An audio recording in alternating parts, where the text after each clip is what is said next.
Any member desiring to speak may do. After this, the discussion is over. Honorable Prime Minister will reply. Now, Sri Ghulam Nabi Azad, Leader of the Opposition.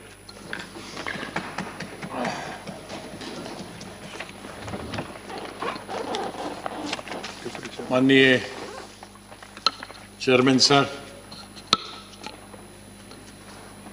आज मैं यहाँ खड़ा हुआ हूँ माननीय राष्ट्रपति जी का धन्यवाद करने के लिए कि उन्होंने दोनों सदनों के सदस्यों को संबोधित किया। सर, मैं अपनी बात सिर्फ दो मुद्दों पर रखूंगा, किसान और जम्मू कश्मीर। माननीय राष्ट्रपति जी के भाषण में बहुत सारे मुद्दे हैं, लेकिन हमारे बहुत सारे दूसरे साथी उन पे चर्चा करेंगे। मुझे खुशी है कि माननीय प्रधानमंत्री जी भी तशरीफ लाए हैं और उन दोनों विषयों की तरफ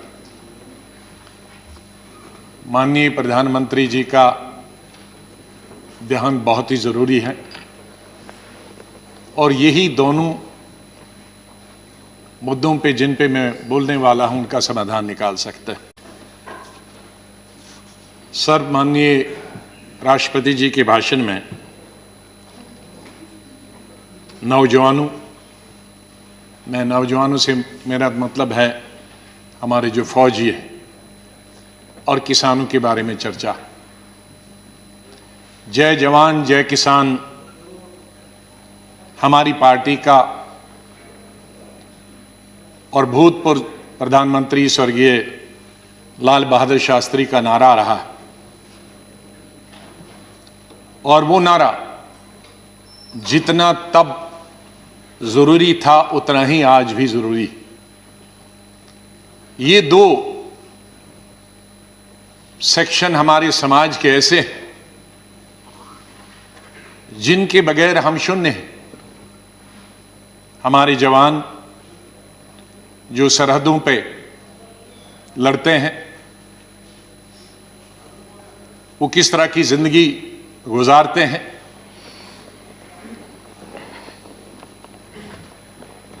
और कितनी ठंड में रहते हैं। शरद पवार जी जब 1991 में रक्षा मंत्री थे, मैं पार्लियामेंट्री अफेयर्स मिनिस्टर था, हम वहां चले गए थे कश्मीर में। कश्मीर के पहाड़ियों पर जहां 16,000 फुट की बुलंदी पे ग्लेशियर हमारे फौजी रहते हैं। छत बर्फ की, दीवारें बर्फ की, फर्श बर्फ का, और इस तरह इस दफा जितनी सर्दी पड़ी है शायद कभी इतिहास में नहीं हुई है। मुझे लगता है कि 50-60 डिग्री माइनस वहां टेम्परेचर होगा, और उस ठंड में उन ग्लेशियर्स में हमारे फौजी हमारे सीमाओं की रक्षा करते हैं। उसी रीजन में गलवान वैली में हमारे 20 नौजवान पिछले साल शहीद हुए, इसलिए मैं उन शहीदों को भी श्रद्धांजलि देता हूं और अपनी पार्टी की तरफ से पूरी हमदर्दी, पूरी सहानुभूति, पूरा सहयोग उन फौजियों को जो रेगिस्तानों में, गर्मी में और पहाड़ों में सर्दी में, इतनी गर्मी और सर्दी में रहते हैं, हम हमेशा उनके साथ रहें। सर, मैं उन 250 किसानों को भी जो शहीद हुए पिछले 2-2.5 महीनों में, अपनी मांगें सरकार से मनाने के लिए और ठंड में और कई कारणों से आंदोलन के बीच में ये मर गए, शहीद हो गए, मैं अपनी तरफ से भी उनको श्रद्धांजलि अर्पित करता हूं। सर, जो गतिरोध बना हुआ किसानों का और सरकार के बीच, ये पहली दफा नहीं हुआ। सैकड़ों सालों से किसान संघर्ष करता रहा है, अपने हक के लिए लड़ाई लड़ता रहा है, कभी फ्यूडलिज्म के खिलाफ ये लड़ रहे, जमींदारी के खिलाफ लड़ रहे और कभी सरकार के। मैं उल्लेख देना चाहता हूं कुछ महत्वपूर्ण उन एजिटेशंस जो आखिर में सरकार को अंग्रेजों के जमाने में झुकना पड़ा। मैं कई दिन से पढ़ रहा था किसानों के आंदोलन के बारे में, और विशेष रूप से अंग्रेजों के शासन। तो नतीजा आंदोलन का यह हुआ कि सरकार को झुकना पड़ा, विड्रॉ करना। और मैं इस नतीजे पे पहुंचा हूं कि किसानों की ताकत हिंदुस्तान में सबसे बड़ी ताकत, और किसानों से लड़ाई करके हम किसी नतीजे पे पहुंचे नहीं और न पहुंच सकते। अगर आपकी अनुमति हो तो कुछ हिस्ट्री के पन्ने मैं यहां आपके सामने रखता हूं।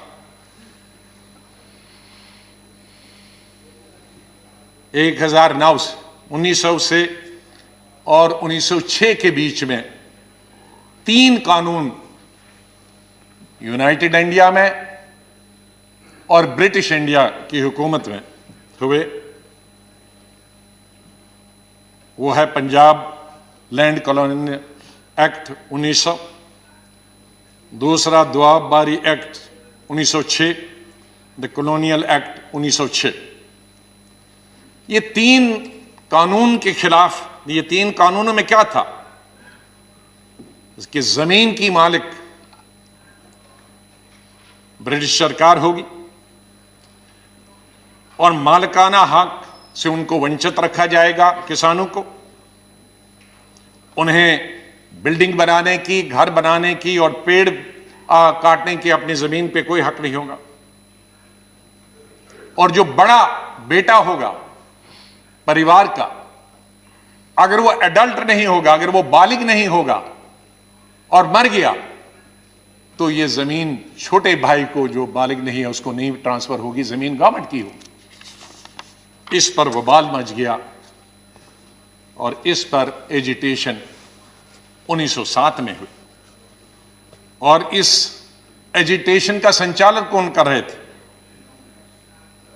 अजीत सिंह, सरदार अजीत सिंह, बड़े भाई भगत सिंह जी के, किशन सिंह जी भगत जी के पिताजी, घसीटा राम जी, सूफी अंबा प्रसाद जी।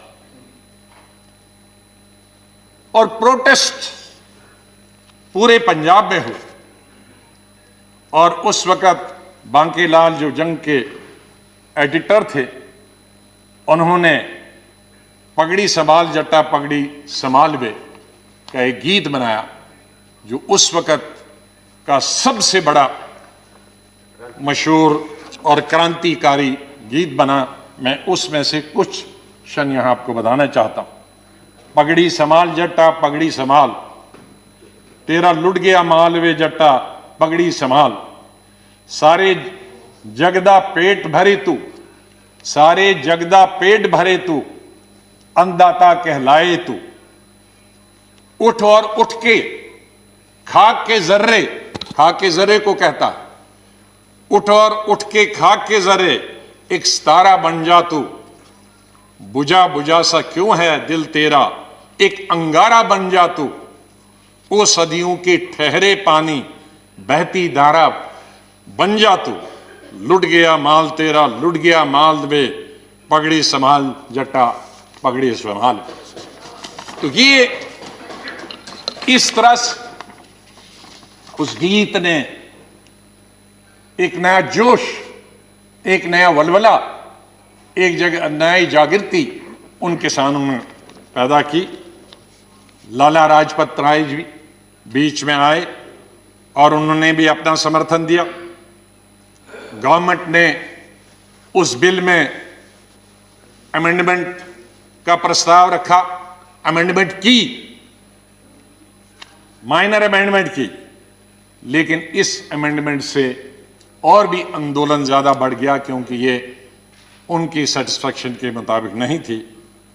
और वायलेंस रावलपिंडी, गुजरांवाला, लाहौर में हुआ, तब इंडिया यूनाइटेड था, और नतीजा इसका हुआ कि तीनों बिल वापस ले गए सरकार की तरफ से,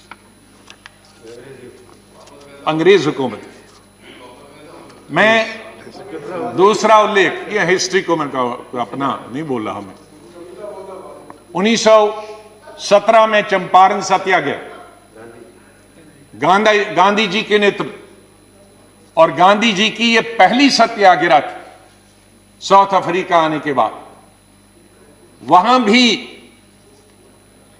नील की खेती होती थी, इंडिगो जिसको अंग्रेजी में बोलते थे, और वो जबरदस्ती अंग्रेज खेती वो करवा रहे थे, उन्हें अपनी खेती धान वगैरह की इजाजत नहीं थी। गांधी जी पहुंचे, वो लंबी स्टोरी में यहां नहीं बताना चाहता हूं, और सरकार को मजबूर किया कि कानून लाए नील की खेती को खत्म करने के लिए। बिहार और उड़ीसा लेजिस्लेटिव एक ही स्टेट था, उसमें बिल लाया गया, लेकिन मेंबर्स ने यह मांग की कि इस बिल को सिलेक्ट कमेटी को भेजा गया है, और ब्रिटिश सरकार ने वो मेंबर्स की मांग मानी और इसको सिलेक्ट कमेटी में भेजा गया। और न सिर्फ इस बिल को सिलेक्ट कमेटी में भेजा गया, बल्कि एक कॉपी गांधी जी को दी गई और कहा कि आप भी अपने सुझाव बताओ। तो इस तरह से गांधी जी के सुझाव और सिलेक्ट कमेटी के जो सुझाव दिए, और नील की खेती बंद हो गई। एक दूसरी मिसाल है इस चंपारण की और अंग्रेज हुकूमत की। माननीय प्रधानमंत्री जी मुझसे ज्यादा जानते हैं, क्योंकि उनके स्टेट की बात कर रहा हूं। चौथे आंदोलन की 1918 में खेड़ा सत्याग्रह, जिसमें महात्मा जी गांधी जी शुरू हुए, और बाद में उसका संचालन सरदार वल्लभ भाई पटेल और उनके साथियों ने उसको चलाया। गांधी जी ने और पटेल जी ने कहा कि देश भर के लोग नहीं आएंगे, गुजरात के भी लोग नहीं आएंगे, यहाँ के लोग सिर्फ इसका आंदोलन करेंगे, या ज़्यादा से ज़्यादा गुजरात के लोग, लेकिन बाहर के लोग नहीं आएंगे। उन्होंने पिटीशन दी बम्बई सरकार को, कमिश्नरी को, कि हमारे टैक्स खत्म किए जाएं। उन्होंने बम्बई सरकार ने, जो उस वक्त की यूनाइटेड सरकार थी ब्रिटिश की, उन्होंने उनकी डिमांड को रद्द कर दिया, और उनको वार्न किया गया कि अगर आप ये टैक्स नहीं देंगे, आपकी ज़मीन जब्त की जाएगी, आपकी प्रॉपर्टी जब्त की जाएगी, आप जेल में जा सकते हैं। लेकिन रिवोल्ट इतना बढ़ा कि लोगों ने उसकी कोई परवाह नहीं की गई। प्रॉपर्टी उनकी ली गई, ज़मीन उनकी ली गई, और ज़मीन सीज की गई, लोगों को अरेस्ट किया गया, लेकिन आंदोलन ख़त्म नहीं हुआ। और उसका नतीजा क्या हुआ? उस साल के लिए टैक्स माफ़ किए गए, और जो इंक्रीज जो बढ़ाए गए थे टैक्स सरकार ने, वो घटा लिए, और जो ज़मीन और घर सरकार ने लिए थे उनको वापस दे दिए। तो वापस किसानों की इसमें फिर से जीत हुई। मैं दूसरा सत्याग्रह की बात करता हूं, 5वें सत्याग्रह की बात करता हूं, बरदोली 1928। इसमें भी 1925 में गवर्नमेंट बम्बई प्रेसिडेंसी ने टैक्स बढ़ाए किसानों के 22%। इतना कभी भी टैक्स नहीं बढ़ा था। और सरदार वल्लभ भाई पटेल जी ने गवर्नर बम्बई को लिखा टैक्स कम करने के लिए, लेकिन गवर्नर ने वो रिजेक्ट कर दिया। उसके बाद नॉन पेमेंट की वजह से लोगों को तंग किया गया, उनकी प्रॉपर्टी, उनके जान माल की हिफाजत करना मुश्किल हो गया था, और गवर्नमेंट ने ऑक्शन कर दी कई ज़मीनें और कई घर। लेकिन एक भी आदमी उस ऑक्शन के लिए नहीं आया। गवर्नमेंट ने तो ऑक्शन की, लेकिन ना ज़मीन लेने के लिए कोई आया, न घर लेने के लिए आया, न कैटल लेने के लिए आया। ये यूनिटी थी सरदार पटेल जी के नेतृत्व में। लेकिन रिजल्ट क्या हुआ कि 1928 में गुजरात में सबसे बड़ा सिविल ओबीडियंस हो गया सरदार पटेल जी के नेतृत्व में, और रिजल्ट ये हो गया कि गवर्नमेंट ने तमाम जमीनें वापस कर दी, और जो 22% टैक्स लगा था, उसको लगान लगा था, उसको 6.03%, मतलब 6% किया 22% से। तो फिर किसानों की एक बार फिर जीत हो गई। तेलंगाना 1940 से 1950, और यहां जमींदारों और एक गरीब वॉशर वुमन के बीच में, जमींदारों ने जिनके पास सारी जमीनें थे, उन्होंने हड़प की एक वॉशर वुमन की जमीन। लेकिन आंदोलन शुरू हुआ, इतना आंदोलन बढ़ा कि जो जमींदारों की अपनी जमीन भी थी वो भी लोगों ने वापस ले ली। ये इस तरह के आंदोलन हमारे इतिहास में हुए हैं, और ताकत हमेशा वहां उनके सामने सर झुकाना पड़ा। मैं एक अभी हाल की 32-33 साल पुरानी की बात, जिसमें मैं पार्टी रहा डिसीजन, अक्टूबर 1988 में कांग्रेस पार्टी एक रैली करना चाहती थी बोट क्लब में। उन दिनों बोट क्लब में पब्लिक मीटिंग करने की इजाजत थी। राजीव गांधी जी प्रधानमंत्री थे, मैं संगठन का जनरल सेक्रेटरी था, कई राज्यों का, यूपी का इंचार्ज, पंजाब हरियाणा का इंचार्ज था, और रैली का इंचार्ज था। हमने तकरीबन 5 लाख रैली पूरे देश की, बल्कि 10 लाख के लिए पूरी ट्रेनें लगाई थी पूरी देश भर से। मुझे सब्जेक्ट मालूम नहीं है क्यों की थी हमने, लेकिन रैली थी, क्योंकि रैली का इंचार्ज था, और रैली बोट क्लब में पूरे देश से ट्रेनें आने वाली थी।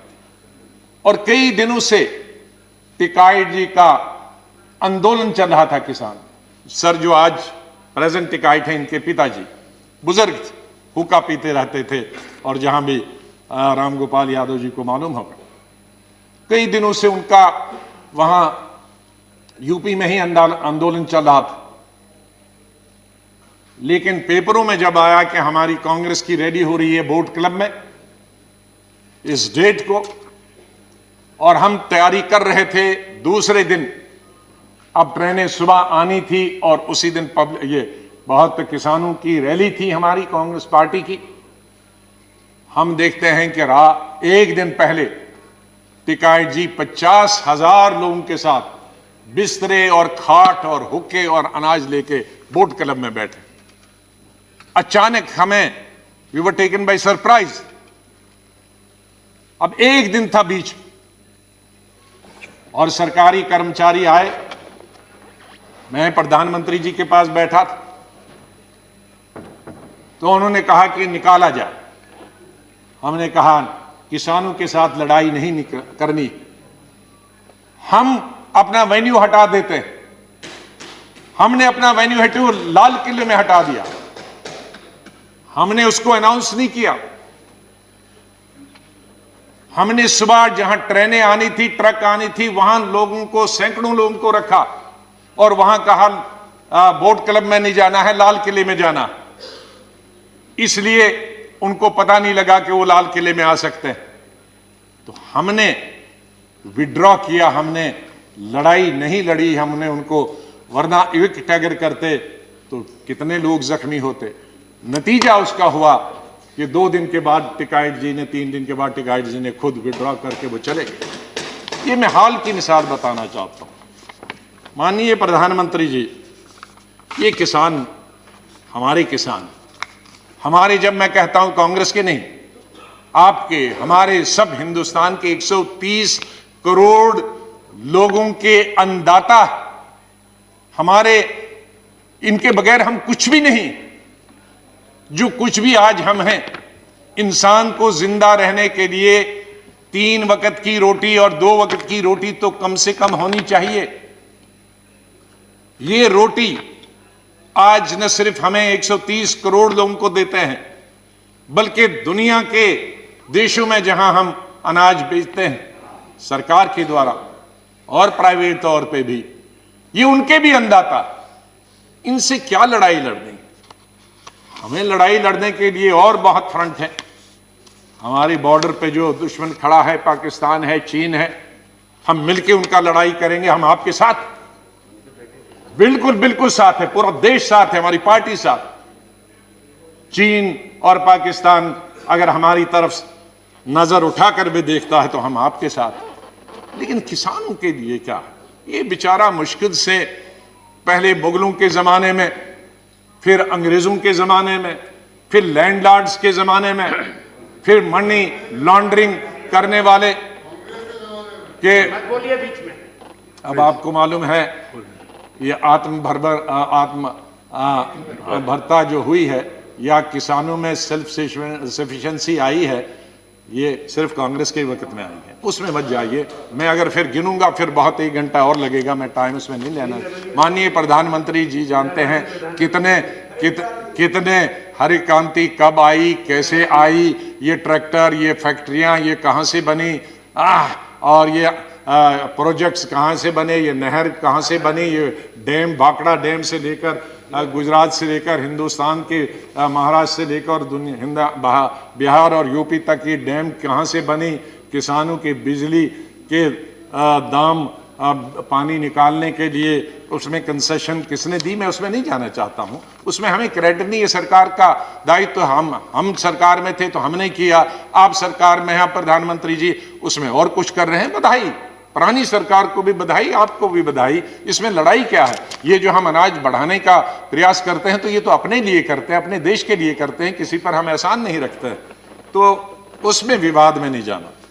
तो मैं माननीय प्रधानमंत्री जी से 2-3 निवेदन करूंगा।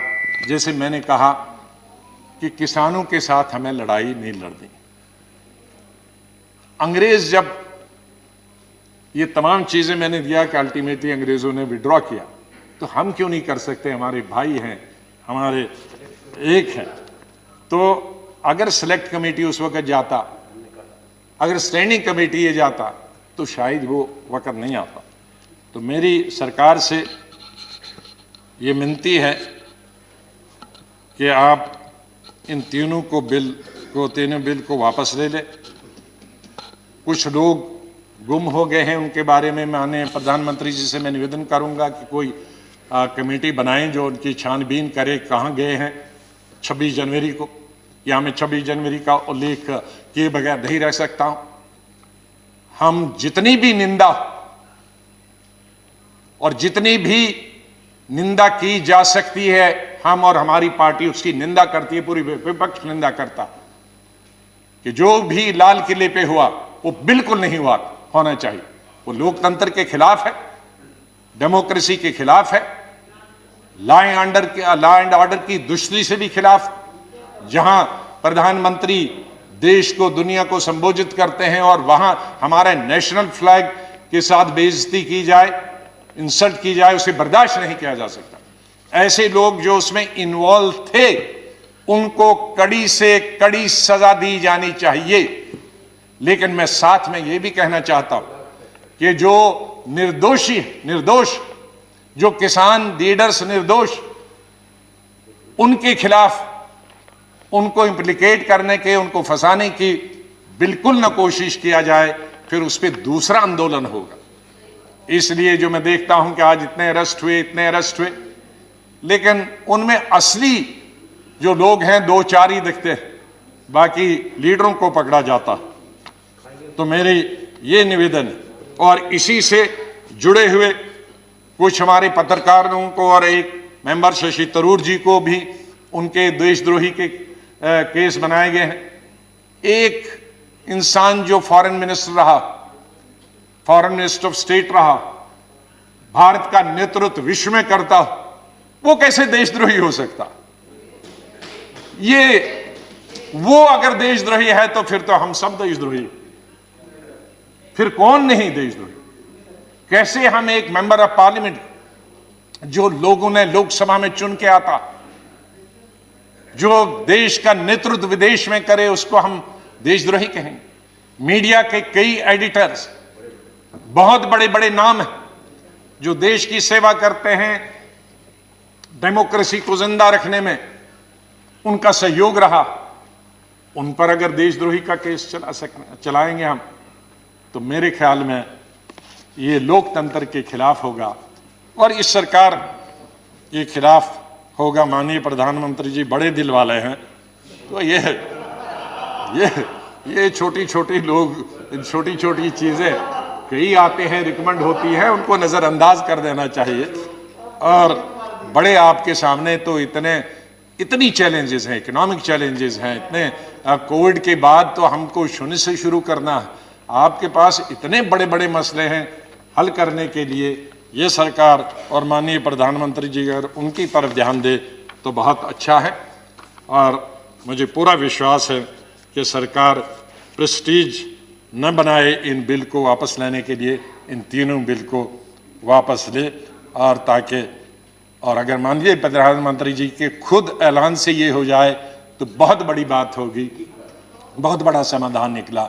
मैं निवेदन करूंगा माननीय प्रधानमंत्री। दूसरा इशू जहां है माननीय प्रधानमंत्री जी, माननीय चेयरमैन साहब, वो है कश्मीर के बारे में। 5 अगस्त 2019 को आर्टिकल 370 खत्म हुआ। ठीक मानते हैं कि आर्टिकल 370 रूलिंग पार्टी का एक एजेंडा था, लेकिन मेरी समझ में आज तक नहीं आया। मैंने दर्जनों बल्कि सैकड़ों स्पीचेस, जब मैं 4वीं 5वीं क्लास से था तब से अटल बिहारी वाजपेयी जी के सुने हैं। जब भी वो जम्मू आते थे और भाषण करते थे, साल में 1-2 दफा आते थे, और यहां पार्लियामेंट तक, इस सदन में उस सदन, एज मिनिस्टर, एज एमपी, उनके एज प्रधानमंत्री, सैकड़ों भाषण सुने। मैंने एक बार भी माननीय अटल बिहारी वाजपेयी जी या उस वक्त के होम मिनिस्टर या गृह मंत्री या बीजेपी का एक लीडर, एक एमपी नहीं सुना हूं 5 अगस्त 2019 तक जिसने किसी सभा में या किसी जगह ये डिमांड की हो या किसी मैनिफेस्टो में ये डिमांड की हो कि स्टेट के 2 हिस्से और यूटी बनाई जाए। सर, मैं अंडरस्टैंड कर सकता हूं और उसमें मैं समर्थन करता। ले डिस्ट्रिक्ट, कारगिल डिस्ट्रिक्ट नहीं, ले डिस्ट्रिक्ट, लद्दाख में 2 डिस्ट्रिक्ट हैं, कारगिल और ले, सिर्फ एक ले डिस्ट्रिक्ट यूनियन टेरिटरी मांगती थी। मैं मानता कि अगर गवर्नमेंट ले को यूनियन टेरिटरी देती और स्टेट को नहीं छेड़ती, लेकिन यह मेरी समझ से आज तक बाहर है कि इतनी बड़ी स्टेट जो अकबर बादशाह के जमाने से लेकर आज तक इस कंट्री की सबसे बड़ी स्टेट थी और शायद दुनिया में दिल्ली के बगैर अगर किसी स्टेट को दुनिया जानती है वो कश्मीर को जानती। उसकी हिस्टोरिकल बैकग्राउंड, उसकी ब्यूटी की वजह से दुनिया, मैं दुनिया की बात करता हूं, दिल्ली के बाद, क्योंकि दिल्ली कैपिटल है, इसके बाद अगर कोई दुनिया के सब हेड्स ऑफ स्टेट्स और हेड्स ऑफ गवर्नमेंट्स और फॉरेन मिनिस्टर से पूछेंगे तो शायद कोई भी ऐसा आदमी नहीं होगा जो कश्मीर को नहीं जानता। तो उस स्टेट को हमने एक यूनियन टेरिटरी बना के रखा। मेरी आज तक समझ नहीं, वो कोई आके मुझे तो समझाए कि ये क्यों बनी। सर, जो बताए गए थे, मैं ये कहना चाहता था कि आज जितना लॉ एंड ऑर्डर से है, इससे 100 गुना लॉ एंड ऑर्डर जब स्टेट थी अच्छी थी। मिलिटेंसी जब गवर्नमेंट थी, स्टेट थी, मिलिटेंसी सबसे कम थी और आज सबसे हाईएस्ट। डेवलपमेंटल वर्क सबसे अच्छे थे जब स्टेट गवर्नमेंट थी, चाहे कोई भी हो, चाहे बीजेपी और टीडीपी की गवर्नमेंट ही क्यों ना हो। मैं स्टेट रन गवर्नमेंट कहता हूं, कोई चीफ मिनिस्टर के अंदर। डेवलपमेंटल वर्क सबसे ज्यादा चल रहे थे, आज कोई डेवलपमेंटल वर्क नहीं चल रहा। कई जो पैरामीटर्स हैं, एजुकेशन से, हेल्थ से लेकर बाकी जितने पैरामीटर्स, मैं उनको दोबारा नहीं बताना चाहता हूं, मैं पिछली दफा इस सदन में बोल चुका हूं। तकरीबन 30-40 ऐसे पैरामीटर्स हैं जो नेशनल एवरेज से भी अच्छे हैं। और क्या प्रमाण चाहिए? कोई कास्ट, कोई कम्युनलिज्म, कोई जम्मू और कोई कश्मीर के बीच में, कोई हिंदू, कोई मुसलमान, कोई सिख के बीच में लड़ाई नहीं थी। सर, आज टूरिज्म खत्म हो गया। ये अभी कुछ टूरिस्ट गुलमर्ग में हमने देखे, लेकिन गुलमर्ग में कुछ टूरिस्ट जो जाएंगे सीधे एयरपोर्ट से उतरकर गुलमर्ग, वो एक 5 स्टार होटल का भला होगा, उससे कश्मीर के टैक्सी वाले का, टांगे वाले का, दुकानदार वाले का, हैंडीक्राफ्ट वाले का फायदा नहीं होगा सर। उससे जो छोटे, हजारों छोटे होटल्स हैं, 5 स्टार 2-3 तो हैं, लेकिन हजारों छोटे होटल हैं गेस्ट हाउस में, जिन पर लाखों लोग निर्भर हैं, क्योंकि उन होटल में जो स्टाफ है वो सब 2 साल से घरों में बैठे हैं, क्योंकि एक टूरिस्ट, किसी टूरिस्ट का, रेस्टोरेंट का, यह जो होटल है उसका दरवाजा नहीं खुलता। तो टूरिज्म खत्म हो गया है सर। एजुकेशन खत्म होगी। पहले 4-5 महीने तो सब स्कूल, कॉलेज, यूनिवर्सिटी 6 महीने बंद रहे, फिर कोविड आया, उसकी वजह से बंद रहे, अभी तक बंद है। सर, उस स्टेट में डेवलपमेंट कैसे हो सकती है जहां 2-2 साल कॉलेज, स्कूल और यूनिवर्सिटीज बंद रहे? सर, अब कुछ अरसे से स्टेट गवर्नमेंट ने शुरू किया है ऑनलाइन, लेकिन ऑनलाइन कहा, 8 महीने तो टेलीफोन ही नहीं था, अब टेलीफोन है तो 2G है। सर, 2G कहां चलता है आज? 4G की मांग है, तो वो नहीं हो रहा, इसलिए एजुकेशन भी जीरो हो गई। प्राइवेट स्कूल बंद हो गए, क्योंकि प्राइवेट स्कूलों ने गवर्नमेंट बताया है नो अटेंडेंस, नो पे। उनके प्राइवेट स्कूल्स में जो टीचर्स थे उनको छुट्टी पे भेज दिया गया। प्राइस कंट्रोल कोई नहीं है।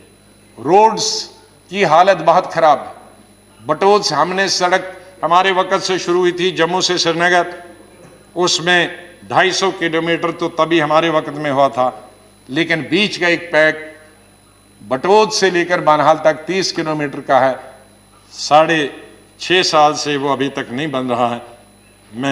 जिसकी वजह से फ्रूट पिछले साल तो तबाह हो गया था, 2 साल पहले, पिछले साल वो एक महीना सड़क पर रहा, क्योंकि बानहाल और बटोद के बीच में सड़क बंद थी और वो सब फ्रूट ट्रक्स में सड़ गया। तो ये हालत, इसलिए इस हालत को, हाँ, मैं एक चीज के लिए बधाई देता हूं, जो अच्छी बात है उसको बधाई देना चाहती। आपने DDC के इलेक्शन किए थे, ये हमारी बहुत पुरानी मांग थी कि पंचायत राज सिस्टम जो राजीव जी ने शुरू किया था वो जम्मू कश्मीर में लागू होना चाहिए। जब मैं स्वास्थ्य मंत्री था तो हमने अपनी पार्टी में रेजोल्यूशन मूव करने के लिए, मैं यहां से चला गया अपनी पार्टी में रेजोल्यूशन मूव करने के लिए कि इसको लागू होना चाहिए, लेकिन कुछ कारणों से कोalition गवर्नमेंट्स में कई मजबूरियां आती हैं।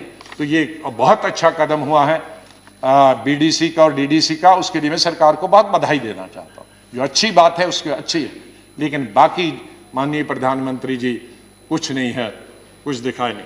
इसलिए मेरा सरकार से, माननीय प्रधानमंत्री जी से निवेदन है कि अगर उस स्टेट को डेवलप होना, और मैं कई बार कह चुका हूं, शायद माननीय प्रधानमंत्री जी जब पहले 2015 में याद होगा कि नॉर्थ ईस्ट और जम्मू कश्मीर हमारे लिए बहुत जरूरी है। हम नॉर्थ ईस्ट और जम्मू कश्मीर में कोई भी ऐसा कदम न लें जिसकी वजह से जम्मू कश्मीर, लद्दाख मिलाकर और नॉर्थ ईस्ट के लोग नाराज हो जाए। ये बॉर्डर स्टेट्स, हमको जो पंजाब, हमको इंदिरा गांधी ने यही सिखाया। मैं बहुत छोटी उम्र में उनके साथ मंत्री बना था, उन्होंने यही सिखाया कि हम कई फ्रंट्स पे नहीं लड़ सकते। हम पाकिस्तान पे भी लड़े, हम चीन से भी लड़े, और फिर जो बॉर्डर पे फौज का काम करते हैं, नहीं उसकी बात में, अभी किसान वाली बात खत्म हो गई, मैं जम्मू कश्मीर की बात करता हूं कि वहां हम लद्दाख के लोग भी नाराज हो जाएं, आप कहेंगे उनको यूटी मिली, खुश हो गई। नहीं, लद्दाख के लोग ना खुश नहीं हैं, क्योंकि 35A में उनकी जमीन कोई भी खरीद सकता है। नौकरी पहले जब था ये आर्टिकल 370, कोई बाहर वाला नौकरी नहीं कर सकता है। आज कोई भी बाहर वाला वहां क्लर्क भी जा सकता है, पियोन भी जा सकता है, तो इसलिए वो भी नाराज हैं। जब आप कहेंगे जम्मू वाले खुश हैं, जम्मू वाले भी खुश नहीं हैं, क्योंकि लैंड सबसे अगर कोई खरीदेगा बाहर वाला तो जम्मू में खरीदेगा, क्योंकि पंजाब और जम्मू पास में है है। कश्मीर में शायद खरीदेगा या नहीं खरीदेगा।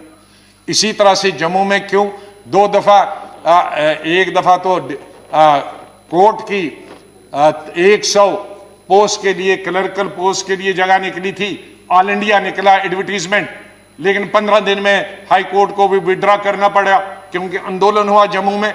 क्या अगर क्लर्क के लिए भी पूरा यूपी और बिहार से या तमिलनाडु कहीं से भी आएगा तो हमारा क्लर्क कहां से आएगा? विड्रॉ करना पड़ा। एक डिग्री कॉलेज के लिए फिर इसी तरह के छोटे लेवल के इंटरव्यूज निकले थे, नेशनल लेवल के, फिर विड्रॉ करना पड़ा। तो कहां है जम्मू भी नाराज? जम्मू का ट्रांसपोर्टर कहां नाराज खुश है? जम्मू का ट्रांसपोर्टर खुश नहीं है, जम्मू का दुकानदार खुश नहीं है, जम्मू का अनएम्प्लॉयड खुश नहीं है। तो कश्मीर, जम्मू और लद्दाख, माननीय प्रधानमंत्री जी, कोई भी खुश नहीं है, क्योंकि आर्टिकल 37 में 2-3 प्रोविजंस थे जिसकी वजह से जमीन कोई बाहर नहीं खरीद सकता। और ये पहली जगह नहीं है, हिमाचल में कोई नहीं खरीद सकता है, उत्तराखंड कोई नहीं खरीद सकता, नॉर्थ ईस्ट में नहीं कोई खरीद सकता, हमारे SC ST की जमीन कोई पूरे देश भर नहीं खरीद सकता। तो ये कोई अनुभूत चीज नहीं थी कि जम्मू कश्मीर ने ही खा लिया सब कुछ, ऐसा तो पूरे हिंदुस्तान में है।